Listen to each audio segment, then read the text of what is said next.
Et salut à tous les amis, c'est CryptoPartage, c'est un plaisir de vous retrouver pour cette vidéo d'analyse du 18 décembre 2021. J'espère que vous portez tous très bien. Début de week-end avec un Bitcoin à 47 000 $, donc on reste toujours dans cette zone un peu ennuyeuse où le BTC ne fait pas grand chose, mis à part faire peur aux mains les plus faibles, si je puis dire, les mains qui ont envie de vendre parce que le BTC descend un petit peu. Du côté du reste des altcoins, on a Ethereum qui reste assez fort, notamment contre le Bitcoin. On fera un point sur la paire Ethereum-Bitcoin, bientôt aussi le retour à 4 000 $, on est tout proche là. Et pour le reste, on a beaucoup de cryptos qui sont aussi dans le vert, notamment Luna, plus 7%. Avax, je vous avais partagé l'analyse technique dans la semaine, je vous ai dit que techniquement c'était très propre et regardez ce qu'il nous fait, 115 $, plus 10% aussi. On a le Dodge aussi qui est dans le vert, AAV aussi qui est très bien dans le vert et du coup je me suis dit bah allez, je vais vous faire l'analyse technique en vidéo. Donc dans la deuxième partie on fera une analyse de AAV contre le dollar et contre le Bitcoin aussi. J'ai aussi choisi le Wi-Fi qui nous a fait un beau pump, donc voilà, les deux cryptos aujourd'hui ça sera AAV et Wi-Fi. Allez, je voulais débuter cet ADJ en revenant sur le débat d'hier, donc qui a opposé Alexandre Statenchko. Donc ça c'est un pro de l'écosystème crypto qui est dans la crypto depuis une dizaine d'années, qui a pas mal d'entreprises aussi dans la crypto. Je pense que vous le connaissez. Il est passé très souvent sur des plateaux télévisés. Et là hier donc c'était sur une radio, donc France Culture, et il avait en face de lui notamment Nicolas Dufresne. Je sais pas si vous avez suivi sur Twitter, mais il a fait pas mal réagir ces derniers temps. En vrai il en a pris plein la gueule par les pro crypto, mais en même temps il cherche, il donne des arguments vraiment ridicules. Et hier il a fait encore une démonstration, mais franchement c'est compliqué de garder son calme en l'écoutant. Du coup je vous invite à aller écouter cette émission parce qu'elle est disponible en replay, c'est quand même intéressant. Alexandre franchement il défend super bien notre cause et du coup je lui passe un gros big up, même s'il regardera très probablement pas cette vidéo, mais vraiment je suis très content d'être représenté par des personnes comme ça, plutôt que des Nicolas Dufresne. Donc c'est un économiste pour ceux qui ne le connaissent pas et qui est vraiment bouclé sur ses positions, qui est anti-Bitcoin et qui lâche vraiment des arguments. On est en 2021 et comme argument, il a encore donné notamment que le Bitcoin finance le terrorisme.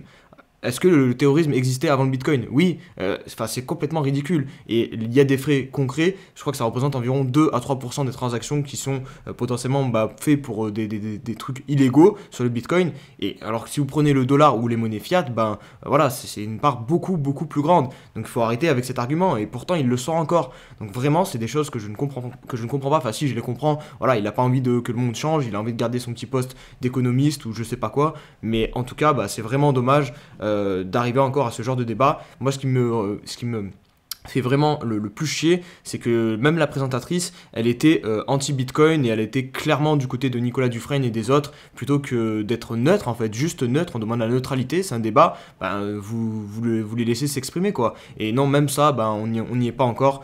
Donc voilà, il y a encore des choses à faire sur le débat public au niveau des crypto-monnaies et du Bitcoin, mais en tout cas, voilà, je repasse un gros big up à Alexandre parce que c'est grâce à des personnes comme ça qui arrivent très bien à s'exprimer et très bien défendre notre cause. Personnellement, moi, j'en serais incapable, même si j'aimerais beaucoup, mais voilà, là on a vraiment quelqu'un de très doué. Il y a aussi Owen Simonin, donc Asher, qui est très fort pour ça, et heureusement qu'on a ces personnes là dans l'écosystème. La folie des NFT qui continue, la première page de Wikipédia qui vient d'être vendue pour 750 000 $. Donc voilà, on n'en finit plus. De toute façon, je vous l'avais dit, vraiment les NFT, on est rentré dans une autre dimension maintenant, et je pense que des news comme ça, on va en manger pendant encore un bon petit moment.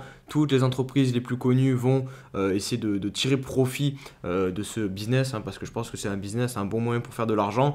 Donc voilà, faites quand même très attention à votre argent quand vous investissez dans des projets NFT, je pense, parce que on est très probablement dans une bulle. Enfin, beaucoup de projets ne servent à rien, beaucoup de NFT ne servent à rien, je pense. Et tôt ou tard, voilà, ça retournera probablement à zéro, donc faites très attention. Mais là, vous voyez, en fait, on cherche vraiment la symbolique des choses. Et là, pour le coup, regardez, c'est un truc très symbolique. C'est la première page Wikipédia. Mais concrètement, est-ce que ça aura de la valeur dans 10 ans? Est-ce qu'il n'y aura pas tout un autre business model qui se sera créé autour des NFT? Et donc, les NFT comme ça, on se dit, c'est le premier truc d'un tel, c'est le premier truc d'une telle entreprise. Enfin, là, on a très souvent ce genre de choses, les trucs historiques et uniques, comme voilà, la première page de Wikipédia, ça a de la valeur. Mais est-ce que vraiment, concrètement, ça aura aussi de la valeur dans 10 ans? Ça, on n'en sait rien. Donc faites très attention. Après, voilà, je doute qu'il y ait beaucoup de personnes qui vont racheter cet NFT 750 000 $, parmi les personnes qui m'écoutent. Mais voilà, on ne sait jamais. Enfin, il vaut mieux prévenir que guérir. Et de toute façon, je pense que voilà, la personne qui a acheté ça, Peut-être sur le court terme, elle pourra le rendre plus cher, mais voilà, la question que je me pose, c'est vraiment sur du long terme. Est-ce que ces trucs prendront de la valeur? Après, au final, vous me direz, c'est spéculer autant que sur le Bitcoin ou sur les crypto-monnaies, mais quand même, il y a beaucoup plus de certitude sur le Bitcoin sur ce genre d'NFT. On poursuit avec la deuxième news, donc c'est Justin Sun qui quitte la blockchain Tron. Donc Justin Sun, pour ceux qui ne le connaissent pas, c'était le PDG de Tron, TRX, hein, une blockchain qui d'ailleurs a très peu de frais de transaction. Donc par exemple, quand vous voulez sortir des fonds d'une blockchain à une autre, d'un exchange centralisé à un autre, par exemple de Binance à KuCoin, et ben vous convertissez vos USDT en TRX et vous envoyez en TRX, et normalement vous avez quasiment pas de frais ou quelques centimes, donc c'est plutôt pratique. Donc là c'est le CEO, donc Justin Sun c'est lui, et il quitte donc la direction de Tron pour devenir ambassadeur de la Grenade, donc c'est un pays auprès de l'OMC, donc c'est une décision assez surprenante, mais il va tout de même rester quand même dans l'écosystème de la blockchain et des crypto-monnaies, puisqu'il a dit qu'il souhaitait mettre en avant tout cet écosystème auprès de l'OMC. Pour l'analyse technique du BTC, et on a donc toujours cette tendance baissière qui se poursuit sur le Bitcoin. Regardez les creux qui continuent d'être de plus en plus bas. On est venu gratter encore les liquidités très légèrement, mais on l'a fait, on est venu passer sous la mèche ici. Donc hop, toutes les personnes qui étaient rentrées en long ici se sont fait sauter leur stop, sauter leur long. Donc on a gratté de la liquidité, donc là on est en train de repartir. Maintenant, à voir. On va se méfier donc au niveau du court terme de la zone de rechargement qui va se retrouver au niveau du dernier top ici, donc aux alentours des 48 000 $. Et vraiment la zone où on pourra se dire attention, on a peut-être une reprise haussière, c'est si on vient au minimum franchir ce sommet, donc aux alentours des 50 000 $. On a aussi l'oblique du haut du canal à surveiller en tant que cassure, les moyennes mobiles qui sont aussi situés au-dessus de nos têtes. Enfin bref, on a vraiment tous les indicateurs techniques qui sont au-dessus de notre tête et qu'il faut récupérer pour commencer à se dire attention, là on repasse peut-être, on récupère peut-être un momentum plus haussier. Mais pour le moment sur le 4 heures, voilà, la situation ne change pas, on est toujours baissier. Sur le daily, c'est la même histoire, vous le voyez, on a la même pattern au final. Juste sur le RSI, on a cette trend. Alors je l'ai replacé, donc j'ai pris en compte ce point ici. Là on n'a pas exactement la touchette, là on a presque celle-ci et celle-ci. Donc voilà, je vous ai dit hier, c'est assez ambigu, donc on va se méfier quand même de ce signal. Ce que je veux voir vraiment pour le prendre en considération, c'est aussi une bougie de rupture ici sur le graphique. Et en plus de ça, voilà, un RSI qui recasserait franchement toute cette zone et toute cette trend. Là, ok, on pourra se dire on a un signal de reprise haussière, mais pour le coup, en l'état actuel, ce n'est pas le cas. Donc voilà, on est patient. Pour les plus courageux d'entre vous, on essaie d'accumuler parce que voilà, on va pas se mentir, accumuler sur des corrections sur le Bitcoin, c'est ce qu'il y a de mieux. Là, on est quand même sur plus de moins 30%, moins 40% à peu près. On est techniquement sur une belle zone pour accumuler. Voilà, je vous l'ai dit plusieurs fois, c'est la zone idéale pour défendre ce creux-là. Donc ça fait quand même pas mal sens d'accumuler. On est si on se met sur le weekly, vous allez voir la même chose. On est sur la zone d'accumulation. Donc voilà, vous pouvez, en termes de risk-reward, je pense que c'est une zone où vous pouvez vous permettre d'accumuler pour du long terme. Après, voilà, je ne suis pas conseillé en investissement. Faites en fonction de votre position, de ce que vous avez dans votre portefeuille. Si vous êtes trop exposé au marché crypto, voilà, peut-être tant pis, vous ne rentrez pas là. Moi, c'est ce que je fais. Je suis actuellement à 20% en stablecoins. Et pour moi, voilà, je ne peux pas me permettre de remettre, même s'il y a des bons prix d'entrée ici, des stablecoins, parce qu'il y a une possibilité. La possibilité, c'est laquelle? C'est qu'on rentre en bear market. Et si on rentre en bear market, c'est-à-dire qu'on casse ce point ici, et donc on pourrait revenir notamment sur les 30 000 $, et ça serait vraiment le minimum. On pourrait même aller en dessous, parce que ça serait revenir sur toute cette grosse zone d'accumulation, et ça serait pas bon signe du tout. Donc je garde mes stablecoins, j'en remettrai une petite partie très probablement si on revient ici, et j'en garde encore pour si jamais on vient plus bas. Donc vraiment ça dépend en fait de votre composition de votre portefeuille. Si actuellement vous êtes à 100% en crypto, je suis pas sûr que faire un dépôt et rajouter encore des stablecoins, enfin racheter encore des cryptos, ça soit la meilleure solution. Mais voilà, vraiment ça dépend de vous. Allez, on va passer maintenant à l'Ether, et sur l'Ether, on est dans une configuration un petit peu différente que celle sur le BTC, parce que ici on était vraiment dans un range bien identifié au-dessus des 4 000 $ jusqu'à les 4 500. On a commencé à faire des déviations ici, mais le truc c'est qu'on ne casse pas franchement ce support des 4 000 $. Là vous voyez, on le réintègre, là on fait semblant aussi de repartir en dessous, donc c'est assez ambigu aussi en termes de signal sur les niveaux, donc le niveau des 4 000 $, voilà, c'est assez ambigu. Ce que l'on peut voir aussi, c'est au final une compression en fait, hein. Regardez, attendez, je vais mettre sur le daily, on la voit mieux sur le daily, mais en fait on est en train de de compresser, je crois, sur l'Ether. Regardez, hop, je vais agrandir, vous allez mieux vous apercevoir de ça. Donc on prend la mèche ici, et au final, en fait, on n'arrive pas à mettre des creux plus bas que les précédents. Et par contre, on n'arrive pas non plus à faire des points hauts plus hauts que les précédents. Donc voilà, on est en fait en train de compresser sur l'Ether. Et à un moment donné, on va devoir choisir une direction. À un moment donné, soit on va devoir faire un sommet plus haut que les précédents, ou alors à l'inverse, et ça sera le scénario baissier, faire un creux en dessous des précédents. Donc voilà, on est en stand-by. Les probabilités, ils vont plutôt dans le sens d'une reprise haussière, hein, parce qu'on est sur une tendance haussière sur le weekly. Vous le voyez, d'ailleurs, on est vraiment posé sur la trend ici. Donc encore une fois, une semaine où si on veut sauver cette trend, il faudrait venir clôturer au minimum au-dessus de 4200 $ à peu près. Donc voilà, on a plus de probabilité de casser à la hausse, mais voilà, on fera en fonction des faits, de ce que le cours va nous donner. Et puis voilà, parce que vous avez deux manières d'analyser, hein. C'est tout le temps, soit vous faites de la spéculation et vous dites là je pense que le truc va casser à la hausse ou à la baisse, ou soit vous analysez concrètement les faits. Et moi je suis plus dans l'optique de analyser concrètement les faits. En tout cas, c'est ce que je vous partage, parce que ma spéculation au final, je préfère la garder pour moi, parce que voilà, je suis pas conseiller en investissement. Donc voilà, j'évite de trop spéculer, notamment on l'a vu quand je vous ai dit que cette fin d'année il y avait plus de chances d'avoir un Bitcoin à 135 000 $, à 100 000 $, enfin tous ces biais-là, finalement, ça c'est ma spéculation propre. Alors je peux continuer à vous la partager, mais il faut vraiment que vous compreniez que c'est de la spéculation. Et moi, ce que j'aime vraiment dans ces ADJ, en fait, c'est vous présenter les faits tels qu'ils sont, et ensuite c'est vous, comme ça, vous faites vos propres choix. On va passer maintenant à l'analyse contre le Bitcoin pour l'Ether. Juste avant, je voulais vous montrer, parce que j'ai replacé un petit peu mieux ma trend. Je sais pas pourquoi elle était décalée, parce que en gros là j'avais pris les mèches, mais finalement ce qui m'intéresse, je vous ai parlé des clôtures, donc il faut prendre les bougies, hein. Donc ici j'ai replacé sur la bougie ici pareil. Donc maintenant c'est, de toute façon la target n'a pas changé, c'est environ les 4200 $ pour réussir à tenir cette trend. Donc Ethereum contre le Bitcoin maintenant.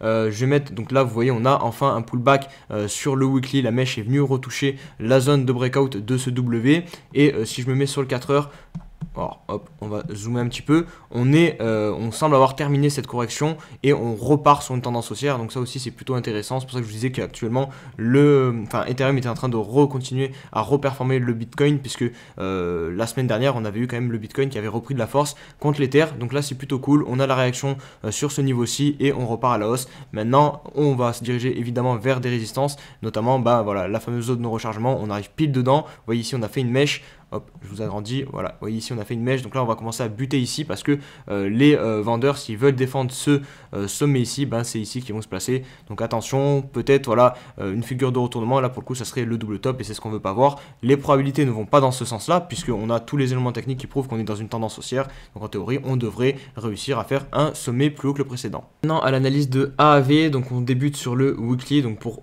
savoir dans quelle tendance nous sommes sur le weekly. Donc on est sur une tendance baissière malheureusement. On arrive cependant dans la zone de rechargement du dernier mouvement haussier, donc qui débute ici, hop, et qui monte jusqu'à ici, donc 700 $. On était venu chercher avec cette mèche. Là on revient donc sur la zone où en théorie on doit réussir à se retourner pour défendre ce creux ici. Donc on verra si AAV va le faire. En tout cas pour le coup on a les premiers éléments, ils sont plus sur le daily, parce que là voilà ça reste encore très très léger, mais sur le daily on commence à avoir des petits signaux possibles, potentiels de retournement. On est posé donc sur le gros dernier support, donc à 150 $ à peu près. Vous voyez ici on avait touché ce support, ici pareil, donc on l'a pas tant travaillé que ça, mais c'est quand même un support, puisque vous le voyez ici on est aussi en train de trouver du support. On réussit à relancer le cours. Alors pour moi, voilà, sur le 4 heures, je pense qu'on verra mieux le retournement de tendance. Hop, voilà, pour le coup, là, on l'a déjà effectué. On a réussi à refranchir l'ancien point haut. Donc, on repasse sur une tendance haussière sur le 4 heures.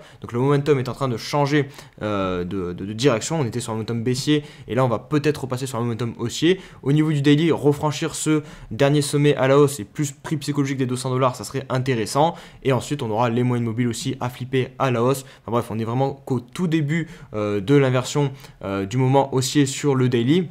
Mais en tout cas, ce que l'on peut noter, c'est que voilà, il y a les premiers signaux. Et bon, pour le coup, au début, là, on peut se dire une seule chose, c'est que ça va être un rebond technique, puisque sur le weekly, on est en tendance baissière. Donc, en théorie, on devrait plutôt chercher des ventes sur ce rebond, notamment si je mets la zone de rechargement du dernier.